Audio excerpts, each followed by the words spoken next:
Hey everybody, welcome to Wisconsin Wonder Garden. You're going to love this one. It's a great and simple trick to make your own blueberry plants at home. All you're going to need is blueberries, of course, Ziploc bag, some paper towel, a blender, a jar, and some water.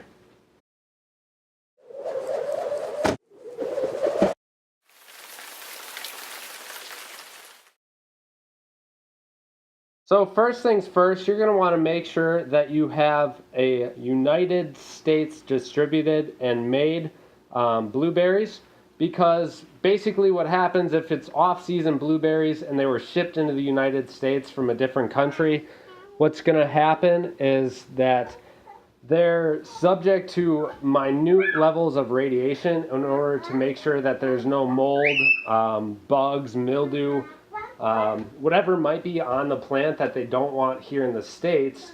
So they kill all that off, but unfortunately it also kills the seeds, so they will not germinate. So again, make sure it's a product of the United States, and then you'll be good. The first thing you're going to do with these is stick them in the freezer for a couple of weeks.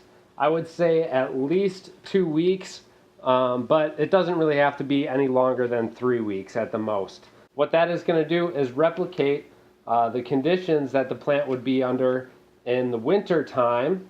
So then that basically tells the seed, it's encoded in the seed's DNA that now is the time to start germinating.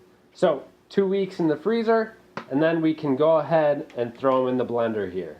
So right now we're just going to take the blueberries, dump them in there, and add the water.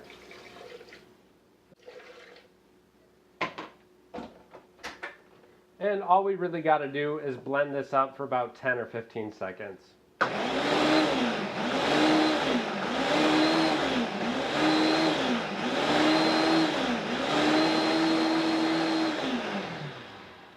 So what we accomplished here, basically we're just mashing up all the blueberries, and then the seeds that we want will fall down to the bottom of this mixture. So what we're then going to do, just kind of strain this out.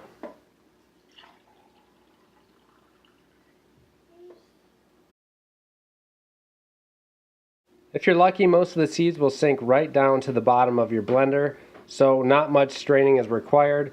But what I'm going to do is just put this into a mason jar and rinse it out with water a couple of times to refine it a little bit more.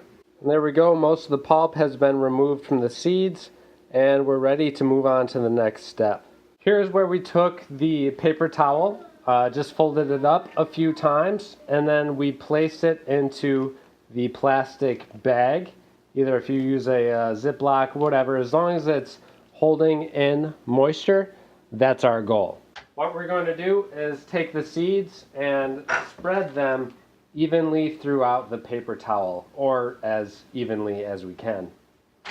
There we have it. What we did was put the blueberry seeds in the bag, added just a little bit of water so it soaks up into the paper towel, keeping it nice and moist. All you're going to have to do with this is put it in a warm, dark location for 2 to 3 weeks, and at that point you will start to see them sprout. What I would suggest to do is just take a nice and close look at the end of those 2 weeks to see if any of the seeds are germinating. And if they are, all you got to do is place that into your substrate, and then you will have your very own little blueberry plants growing at home for free. The last thing to keep in mind when we're talking about these blueberries that you're growing is understand that they're not going to be a true variety. You're not really going to be sure what you're going to get with this because of cross-pollination. So you might get some great blueberries, you might not, but you know, hey, they were free and it was a cool project to do at home with your family. Thank you guys so much for watching. Subscribe, comment down in the section below if you have any questions, comments, or concerns. And as always, have a great and wonderful gardening adventure.